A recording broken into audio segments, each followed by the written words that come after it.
있겠습니다. 네, 복잡한 환경에서 다들 고생 많습니다.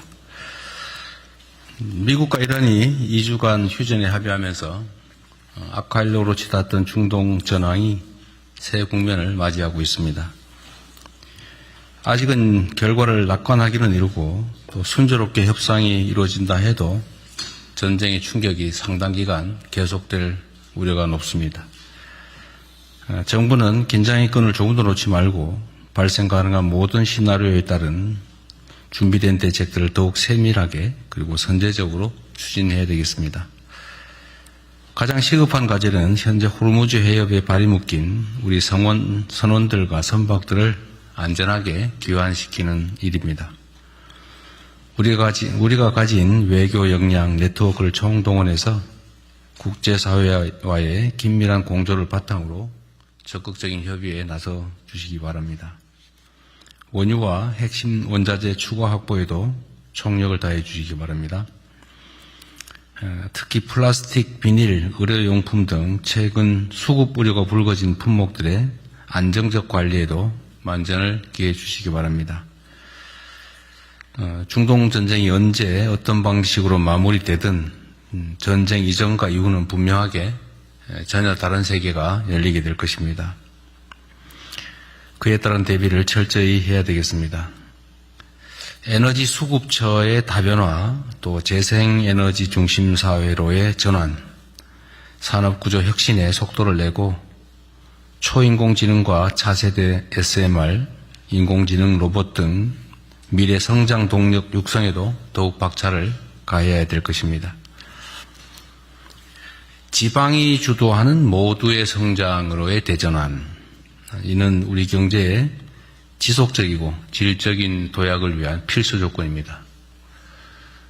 지방균형 발전은 국가 생존 전략이라고 해도 과언이 아닙니다.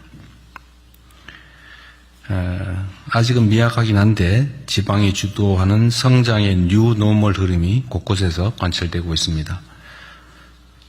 우리 정부 출범 이후인 지난해 하반기에 비수도권의 취업자 증가 폭이 상반기에 비해서 2배 이상 확대됐다는 통계가 나왔습니다.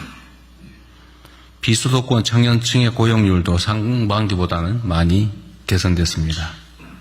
다행스럽습니다. 이런 흐름을 경제 전반으로 더욱 확산시켜야 합니다. 이를 위해서는 무엇보다 지방우대 재정, 지방우선 정책의 기조를 확고히 해 나가야겠습니다. 현대차의 새만금 투자 같은 대규모 지방 투자 프로젝트를 지속할 뿐만 아니라 중장기 재정 전략에 있어서도 지방 우대 원칙을 견조하게 이어나가야 되겠습니다. 대한민국의 더 나은 내일은 지방에서 시작된다라는 자세로 지방 주도 성장의 토대를 더욱 단단하게 구축해 나가야겠습니다. 극도로 불안정한 국제정세의 파고를 넘고 산적한 내부 과제들을 해결하려면 국가 역량을 하나로 모아야 합니다. 여러 복합적인 위기를 앞에 두고 우리 스스로 분열하고 또 갈등 대립할 여유가 없습니다. 정부부터 앞장서겠습니다. 일자리 등 핵심 현안에 대한 사회적 대타협을 위해서 다양한 의견을 경청하고 국민의 뜻을 하나로 모아가야겠습니다. 국민 통합을 교란하는 가짜 조작 정부의 악의적 유포에 대해서는 무관용 원칙으로 엄정한 대응이 필요합니다. 위기를 기회로 바꿀 원동력은 오로지 국민 모두의 단합된 힘이라는 말씀을 다시 한번 드립니다. 추가로 국정에 있어서 좀 속도에 관한 이야기를 한 번 더 해야겠습니다. 제가 지금 오면서 잠깐 생각해 보니까 우리가 이렇게 일할 시간이 4년 1개월 남짓밖에 안 남았더군요. 시간이 짧긴 하지만 우리가 국정의 속도를 2배로 올리면 9년 2개월이 남는 거죠. 하기 나름이다. 물론 우리 공직자들이 힘들긴 하겠지만 속도를 좀 배가해야 되겠습니다. 뭘 하더라도 뭔 계획을 하기만 하면 기본적으로 6개월, 1년 그리고 그거다 추후 행정 절차 어쩌고저쩌고 하면 또 1년, 2년 되게 그렇던데 그렇게 해가지고야 어느 세월에 이 격변의 시기를 우리가 견뎌내겠습니까? 우리 사회가 지금은 이제 대변화의 시기인데 그냥 기존에 하던 방식대로 쭉 가려면 그냥 큰 힘이 들지는 않겠지만 우리가 그야말로 대전환을 이뤄내려면 지금과는 전혀 다른 엄청난 에너지가 필요합니다. 이런 사람이 하는 거죠. 마음을 다시 새롭게 먹고 또 에너지도 많이 투입해서 지금에 가는 방향에서 완전히 방향을 바꿔야 됩니다. 그래서 행정을 하는 데 있어서 그냥 기본적으로 뭘 하면 몇 달 이런 생각 버리고 밤새서 며칠 사이에 또는 한두 달 안이라도 해치운다 이런 마음을 가지도록 각 부처청을 독려해 주기 바랍니다. 그리고 행정을 하면 보통 1단계 뭘 하고 그다음에 2단계 하고 끝나면 3단계 하고 뭐 이런 식으로 하는 게 통상적인 절차죠. 뭐 평소에는 당연하겠죠. 또 행정이 안정적이어야 하니까 또 행정에서 실수가 발생하면 안 되니까 그렇게 하는 건 이해합니다. 그게 행정의 보수성이겠죠. 그런데 지금은 그렇게 할 여유가 있는 시기가 아닙니다. 지금은 대전환의 시기이고 지금까지와는 전혀 다른 차원으로 사고하고 행동해야 됩니다.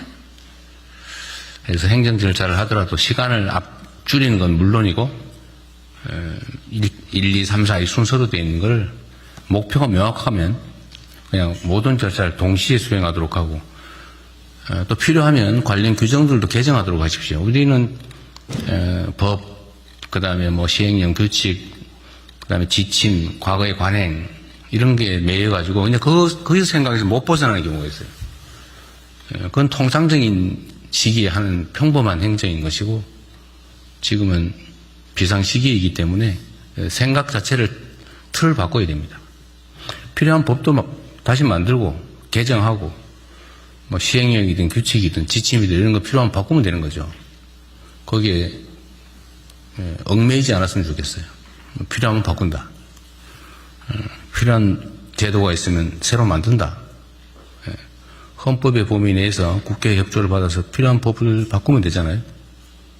국가가 지금보다 좀 더 나은 미래를 설계하려면 국민들의 삶이 이런 전체적인 위기 속에서 더 나아지게 하려면 비상한 조치가 필요합니다.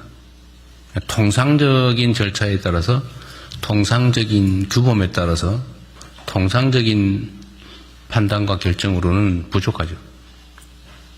그래서 지금까지도 뭐 속도를 내서 잘해왔던 게 사실인데 지금보다 좀 더 노력을 배가해 주시길 바라고 특히 좀 사고를 좀 바꿨으면 좋겠습니다. 얽매이지 말자.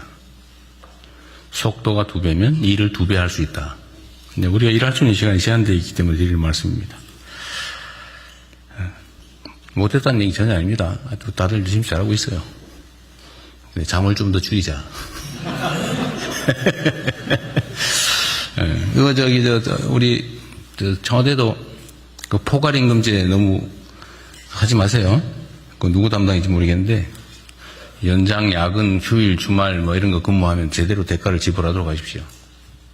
그리고 말이에요. 우리 정치직장 공무원들 그런 거 있죠. 월 최고 한도라는 게 있죠. 초과 근무 한도가 있죠. 그게 물론 이제 초과 근무할 필요가 없는 사람들이 쓸데없이 초과 근무할 경우를 대비해가지고 만들어 놓은 거잖아요. 그래서 그건 마치 이제 당연히 그 시간을 채워서 그 보상을 해주는 걸로 알고 있더라고요, 되게.